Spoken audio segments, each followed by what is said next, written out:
Bonjour, bonsoir à tous, j'espère que vous allez bien. Alors, bienvenue dans cette toute première vidéo de la Team Genius qui portera sur la statistique inférentielle et nous verrons ici avec vous le chapitre 5 et 6 qui portent sur les estimations. Cette première vidéo sera dans un premier temps à caractère théorique et puis prochainement nous proposerons des vidéos plus ou moins pratiques, voire même l'organisation de cours d'encadrement selon les besoins. Alors, nous pouvons commencer par l'introduction. L'inférence statistique regroupe un ensemble de méthodes qui servent, à partir d'un échantillon prélevé dans une population, permettent de tirer des conclusions, soit sur les paramètres d'une variable étudiée dans cette population, soit sur la distribution ou tout autre aspect de cette variable. Dans l'inférence paramétrique, on pose l'hypothèse selon laquelle la forme de la distribution de la population est connue et l'on essaie de tirer des conclusions sur certains paramètres inconnus de cette population. Par contre, dans l'inférence non paramétrique, on ne fait pas d'hypothèse sur la distribution de la population et l'on essaie de tirer des conclusions, non plus sur les paramètres, mais sur n'importe quel aspect de la population. Ainsi, ici, j'ai donné quelques principes qui sont plus ou moins un peu flous maintenant, mais que nous aurons à comprendre dans les slides qui suivent. L'inférence statistique est donc divisée en deux grandes parties. Alors, première partie, l'estimation statistique. Qu'est-ce que c'est concrètement l'estimation statistique? Alors, posons que nous avons une situation donnée. Nous voulons étudier la taille.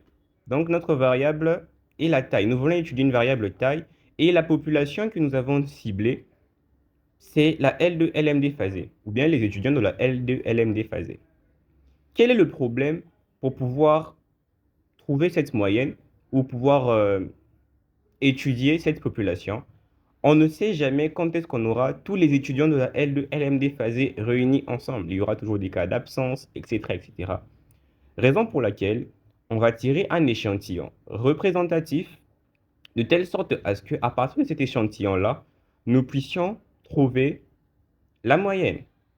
Ici, nous remarquons que nous tirons un N échantillon équivalent à 45, donc 45 étudiants, car la moyenne de la population est inconnue. Ici, la population, c'est la L2LM déphasée, et le symbole de la moyenne, c'est mu. Il y a une différence entre mu et X bar.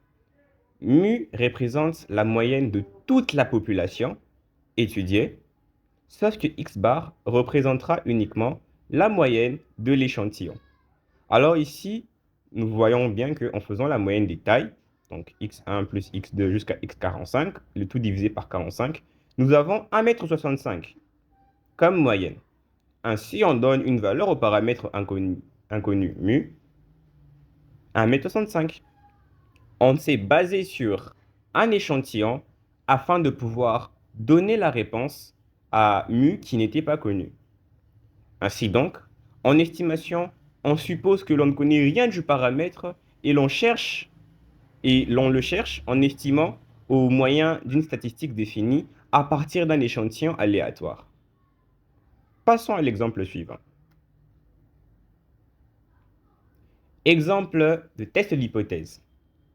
Nous avons toujours notre variable qui est la taille et la même population qui est la L2LMD phasée. Ici, la moyenne mu est non connue, mais on se base sur une estimation. Sur quoi est-ce qu'on base notre estimation? Petite observation. Les étudiants de la L2LMD phasée sont à l'UPC.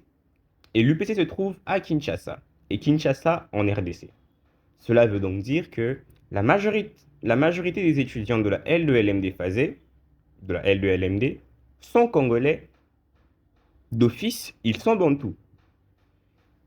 On peut donc évaluer une estimation de la taille moyenne des bantous que nous avons posée à 1,68 m. Ainsi donc, voilà d'où vient l'hypothèse mu est égal à 1,68 m. Alors nous reprenons notre même échantillon qui était de 45 étudiants et nous avions trouvé comme moyenne de 45 étudiants 1,65 m. Ça nous permet de pouvoir plus ou moins estimer quelle est la moyenne. En fonction de l'hypothèse qui a été posée, puis de l'échantillon qui a été fait, nous pourrons déterminer si la moyenne se rapproche plus ou moins de ce qui a été proposé. Mais attention, si l'échantillon fourni n'a pas les mêmes caractéristiques que la population, alors l'hypothèse sera rejetée. Prenons un exemple. Au lieu de prendre comme échantillon des étudiants de la L2 LMD phasée, nous prenions des étudiants étrangers, américains. En général, leur taille est sans doute plus élevée comparée à celle des étudiants bantous. Ce qui ferait en sorte que, quand on va essayer de trouver notre moyenne, l'on aura un résultat qui sera biaisé, étant donné que l'échantillon aura été mal sélectionné. On supposera au départ que l'on a une certaine connaissance de la valeur du paramètre et on essaye de vérifier la véracité à partir de l'information obtenue sur un échantillon aléatoire tiré de cette population. Cette valeur constitue l'hypothèse de base. Je crois que cela a été clair. Passons. Le point 5.1, estimation statistique. L'estimation statistique, qui est comme la première grande partie de l'inférence statistique, est catégorisée en deux. Premièrement, on a l'estimation ponctuelle et secondo, on a l'estimation par intervalle de confiance. L'estimation ponctuelle permet d'obtenir une valeur numérique spécifique qui sera précise comme valeur du paramètre inconnu, en nous référant à l'exemple qui a été donné plus haut. Donc, l'exemple qui a été donné plus haut, on se rend compte qu'on a tiré un échantillon, puis on a déterminé la moyenne. C'est sur ça que se base l'estimation ponctuelle. Mais un problème se pose. Nous avons pris N1 est égal à 45 pour une moyenne de 1,65 m. L'échantillon que nous avons pris était de 45, qui nous a déterminé une moyenne de 1,65 m. Mais si on prenait un échantillon de 63, on pourrait peut-être avoir une moyenne de 1,72 m. Et pour un échantillon 102, on aura peut-être une moyenne de 1,77 m.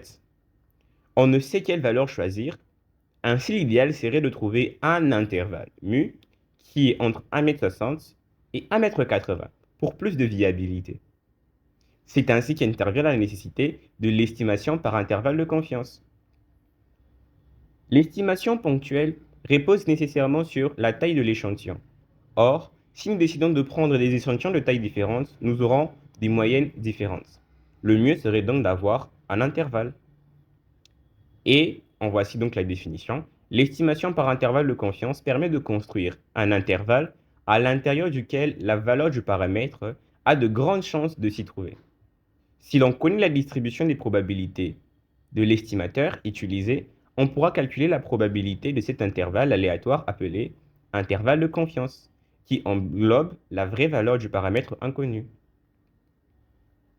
Merci d'avoir suivi cette vidéo. La partie pratique sera vue dans une prochaine vidéo.